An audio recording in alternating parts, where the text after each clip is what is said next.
All Friday evening போல நானும் என் தங்கச்சியும் கிளம்பி மாதவரத்துல இருக்க டிமார்ட் தாங்க போயிருக்கோம். டிமார்ட்டுக்கு போகணும்னு சொல்லி ரொம்ப ஆசை. பட் நான் என்ன நினைச்சிருந்தேன், அம்பத்தூர்ல தான் இருக்கு. எதுக்கு இங்க இருந்து அவ்வளவு தூரம் போய்க்கிட்டு அப்படின்னு நினைச்சிட்டு இருந்தேன்.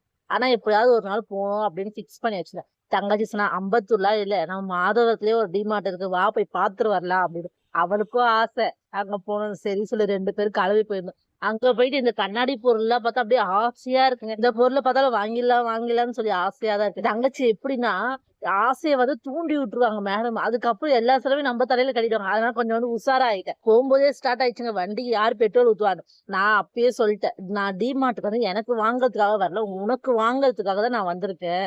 உனக்கு வண்டி ஓட்டுறது கொஞ்சம் பயமா இருக்கும். அதனால தான் நான் வந்தேன் அப்படி சொல்லி ஒரு பிட்ட போட்டு, அங்க போயிட்டு எல்லாத்தையும் சுத்தி பார்த்து நம்மளுக்கு புடிச்ச ஒரு 2, 3 மட்டும் வாங்கிட்டு அப்படியே வந்துட்டோங்க. எந்த பொருள் வாங்குறதுன்னே தெரியல. அவ்ளோ அழகழகா ஒரு ஒரு பொருளும் செம்மையா இருந்தது. நம்மளுக்கு புடிச்சது மட்டும் வாங்கிட்டு ஹேப்பியா வீட்டுக்கு வந்தாச்சு. ஓகே, சப்போர்ட் பண்ணுங்க. பை.